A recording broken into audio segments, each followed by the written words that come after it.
Македонија земја и на спортот, или беше земја на врвниот спорт, беше земја во која што и тоа колку беше почитуван и квалитетен спортот. Минатата седмица, минатата недела останавме без Лазар Лечич, творецот или еден од творците на македонската квалитетна кошарка, па за животот и делото на господинот Лазар Лечич зборуваме со Драган Радосављевиќ, поранешен кошаркар, пријател со Лазо, македонецот викан Грк. Добро утро и кум, да. Добро утро и добре дојдовте во нашето студио. Добро утро, добро ве најдов. Што да се каже за Лазар Лечич? Може ли со неколку зборови да се опише прво таа маестрална личност? Па не знам, ја мислам дека све е кажано за Лазо. Можеме да кажеме дека беше голем ентузијаста, кој што живееше и работеше за кошарка. Значи, али буквално, значи не како овие денешни тренери кои работат за пари. Значи Лазо од порка, тоа што имаше и пари прибаше. Он беше голем ентузијаст. Само ќе ви кажам некој као пример од негово работење. Значи, он буквално со играчите, со нас играчите, идеше и живееше и знаеше за секој играч што има проблем, школо, љубов, фамилија, било што, значи имаше, он све мораше да знае. Значи, идеше со нас навечер, ке дојдеше, ако отидеме после тренинг, или млади луѓе сакаат да идат до дискотеки, до клубови, негде да излезат. Он со нас и доваѓаше 10 сат, ајде да си одите дома доста вие. Таков беше нашиот спортски живот. И кој им кажам денеска на младите дека ние трениравме по 3 пати на ден, они не ми веруваат. Како вика 3 пати? Па викам лепо, викам. У 7 сат са бајле имавме футинг, у 10 сат имавме тренинг и навечер у 6, у 8 сат имавме, да кажеме, тренинг со играње утакмица.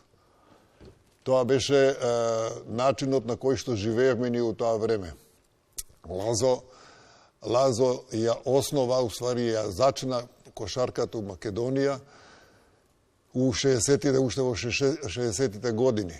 Значи, после земјотресот почна да се развива кошарката на ние станавме јака сила, да кажеме, као Македонија, као македонски кошаркари, тек 70-те години. Значи 70 до 76-та, 7 до 80-та година државме некаков чекор со југословенската кошарка. Да не забораваме дека 70-та година Југославија у тоа време наша, што ни беше заедничка, беше светски првак. Та и Лазар Лечич беше на клупата. И Лазар Лечич беше помошник на Ранко Жиравица. Значи Лазар Лечич беше еден од 3 тренери у Југославија. Тоа ќе ви кажам со сигурно, значи Аца Николич, Ранко Жиравица и Лазар Лечич. После тоа се појавија Новосели, Тањевиќ и тие сите други. Али у тоа време беа тие 3 тренера кои што ги имав. И имавме таа привилегија да нашите играчи играт и у репрезентација, у југословенската репрезентација, као што беа Боцевски, беше Дандоновски, играше некој период, играше Луковски, Ѓорчевски, нешто имаше малце. Онда ја и Благој Георгиевски, покојниот исто така, бевме највише и успеавме. Благој отиде и со селекцијата на Олимпијадите. Да. Лазар Лечич, познат не само во Македонија, многу ценет во поранешна Југославија, но многу ценет и од границите на таа голема држава, која што беше светска велесила во спортот, а со тоа и во кошарката, и светски шампион, и така натаму, и така натаму. Каков беше тој како човек вон теренот? Па да ви кажам, као човек вон терен, не би можел да го замислам него ван кошарката. Значи, кај него е, како год да го свртите, како год да зборите, него му е кошарката стално у преден план. Значи, он исто се однесуваше спрема сите луѓе као према спортот. Значи, беше елоквентен, беше можен убав добар за разговор, али стално он ја потенцираше тоа кошарка и сакаше многу играње, тоа ферплей кај него имаше. Он правеше некои, да кажеме, што ви кажеме ние, зврчки, али тие зврчки беа све у тоа, у смисол на убаво, на нешто допадливо. Значи не е нешто безобразно, нешто вулгарно, него нешто симпатично што публиката го сакаше. За тоа публиката многу го сакала. Кај да е, дали е у Београд, дали е у Чачак, дали сме у Љубљана, дали сме у Загреб, кај да сме оделе, ние имавме голема поддршка од навивачите и И го сака и не сака и нас исто.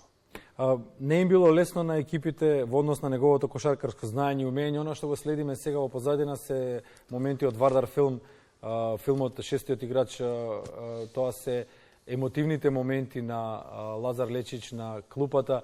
Емоцијата е она што преовладува во неговата кариера, неговите емотивни реакции се белек. Еве го на тренинг со кошаркарите го видовме за момент. Не им било лесно на ниту една екипа, не е било лесно да игра против, еве да речеме, работнички во тоа време каде што Лазо ја доживува својата слава, ниту на свој терен, ниту пак во Скопје. Дури големите екипи се плашеле во наводници, нели, од спортски аспект кога требало да дојдат во Скопје. Зборуваме за екипи кои што ја покорувале Европа во тоа време. Па јас не знам, вие сте помнат доста. Читаме, слушаме и читате, слушате, али јас само ќе ве прашам, еве работите во оваа куќа. Кај ни еден филм од една утакмица, дали има куќава? Нажалост нема нигде. Тоа е прашање на сите времиња. Прашање сте баш така. Јас сум покушавал, како јас лично, покушавав да најдам било каков филм. Значи од некоја, од било која утакмица, значи не инсистирав за ова или за она, него било која утакмица на работнички само, сум барал у Македонија, дека у Скопје, у наша телевизија, барав у Белград, барав у Хрватска, барав у Словенија. Нигде не сум можел да најдам ниту еден филм с кошарка. Значи у Србија имате утакмици, цели утакмици. Партизан, Звезда, Югопластика, Звезда, Олимпија, Звезда, Задар, Звезда, Цибона. На работничи нигде не постои. Значи, тоа е она трагично. Ние сега ја можам да ви изборам колку сакате, ви може ќе ме разберете, али помладите генерации сигурно не може да ме разберат. Ќе кажат што збори ова старово, ништо кај има, како да му покажеме што сме правеле. Значи, вие не можете тоа да го кажете ако немате оваква слика кој што гледаме сега, да има некоја утакмица. Да видите како било 1800 души у сала која собира 1160, значи сала пуна 1800, а 1800 луѓе седат ван сала, пред салата да ја гледат, ја следат утакмицата. Тоа било утакмици, ја не знам, ја можам да кажам вака, тогаш игравме ние со љубов. Денес на кошарка е многу поинаква, ние игравме некоја, ако го можам да го дефинирам така, мислам дека не грешам, игравме некоја уметничка кошарка. Значи, повише имаше убави финеси, убави потези. Денеска се игра многу груба, многу тврда кошарка. Значи, многу физичка со удирања, со... Веројатно народот тоа го сака, знаете, она што не можеш сам да тепаш со некого, да тепаш некого, гледаш како некој друг го бараш некаде да ги задоволи страстите. Лазо Лечич, по завршувањето на кошаркарската кариера, зборуваме тренерска, дали некогаш ја остави кошарката? Не. Никада. Он и сега, пред онако, јас се чув 2 дена пред да почине со него и ме прашуваше за Олимпијада. Ја што викам, еве Лазо ни отиде, сачека Олимпијада да заврши па да си отиде. Лазо беше болен, тоа е факат, меѓутоа толку стоички го издржа тоа, 10 години, може и више. И стално беше, жалосно е што ние овдека у нашава држава не ги цениме тие луѓе. Не е само од кошарката. Значи има пуно луѓе и од фудбалот, и од одбојката, и од раковетот, и од боксот, кажеме, рвањето. Значи, не ги цениме тие нашите стари. За разлика во другите републики што бе во таа Југославија, кај што е Хрватска, Србија, Црна Гора, што знам, Босна, еве дури Словенија да разбориме, значи они своите величини ги чуваат. Не мора да ги величат. Значи, никој мене не може да ме извелича или да ме симне. Јас сум тука до кај што сум дошол и сум бил. Меѓутоа, не те чуваат. Значи, нема тоа внимание. Значи, секој нешто се плаши, некој дека нешто ќе му кажеш. Ја кога завршив кошаркарска кариера, пошто да кажем, бев еден од 4 најболи играчи у Југославија у таа центарска позиција и им реков на работнички, дечки, што год ви треба, кога год ви треба, побарајте ме, викните ме. Никогаш никој не ме побарал, не ме викнал. Совет да дадеш, не да... Беше ли Лазар Лечич доволно искористен од како се врати во Македонија? Не. Беше нешто... Видите, он тогаш отиде со тоа у материјалното више отиде. Почна да си, ако идеше негде, требаш сакаше да приде. И така се направи, сега светот е материјално. Сега више нема ништо од љубов. Меѓутоа, јас не сум научен на тоа, ја уште и ден денеска им викав, можам да им покажам од љубовно, без материјално. Мене не ме интересираше толку тоа материјалното, али денеска е такво време да луѓето стварно само мислат на пари. Он прво доаѓа да тренира и праша колку ќе добива стипендија или плата. Како колегите, пријателите, поранешните соиграчи, поранешните кошаркари кои што го делеле кошаркарскиот живот со, нема да кажеме леп, туку живот со Лазар Лечич, ќе го поздрават по неговото заминување? Во какви спомени останува кај нив? Лазо ни останаа убави спомени. Видите, Лазо ни беше кој татко. Она преска што ви го спомнав како се он понашаше према нас, значи водеше грижа како родител прав за секој од играчите. Ние бевме, да кажеме, најмалце 10 години помлади од него. Значи, он беше 10 години постар од нас, од секој, и другите и повише, али бараше многу на терен. Тука беше неприкосновен, тука беше бескрупулозен. Значи, тука не размислуваше многу. Ја ќе ви кажам еден пример само. Утакмица да игравме со Чачак.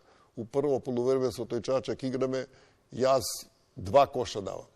Не можам да погодам што се вика, она ништо, не ти иде. Значи, некако едноставно нешто блокиран си бил.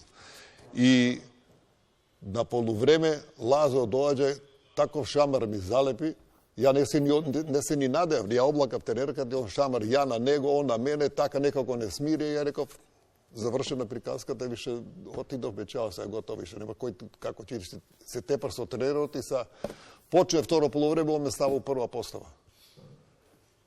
Колку он, сакам да кажам, не размишляше на приватното со службеното. Значи, кошарката му беше све. Приватно што може да се испокараме, се испцуеме, да се, што сакаме да се направиме, али кој ќе дојде кошарката, онда е само кошарка. У таа второто полувреме 22 коша дадов. Така да, значи, знаеше кај секој играч да го побуди и кој играч на кој начин да го потикне, да го подигне. Ние бевме таква екипа, значи, функционираме. Еве што ќе ви кажам, што овако гледавте са Олимпијадата, Југославија, уствари Србија, извинете, Србија и Америка. Како функционираше српскиот тим? Така функциониравме ние. Значи, сите за еден, еден за сите. Штета што не задржавме од тоа време, штета што не задржавме ништо од таа традиција, што отидовме во некој друг правец, но нели, не се предаваме, се надеваме дека кошарката ќе ни се врати некогаш таму каде што беше. Како, например, полуфиналето во европските купови. Јас би сакал, меѓутоа со оваков начин како што ја водиме кошарката, не верувам. Јас пред 20 години, кога бев уште у Федерација на кошарката на Македонија, им реков дека оваков начин што го они протежира дека нема да има успех. И тоа ни се дешава деси сега. Дојдовме до една, мислам, од најниските скалила у кошарката. Еве сега нешто овие децава 16 години што беа сега на ова турнири, освоија прво место. И што понатака? Ето, тука ни е точката и тука ќе остане. Ако не преземат некои подразлични мери, по друг начин на приодот на кошарката. Доаѓаат нови генерации, доаѓаат нови времиња. Драган Радосављевиќ, поранешен кошаркар, за животот и делото на Лазар Лечич, творецот на македонската професионална кошарка. Благодариме што одвоивте минути време, па се надеваме дека ќе зборуваме за посветли теми во идното ваше гостување тука во Се надевам дека имаме посветли теми. Ви благодарам и вас.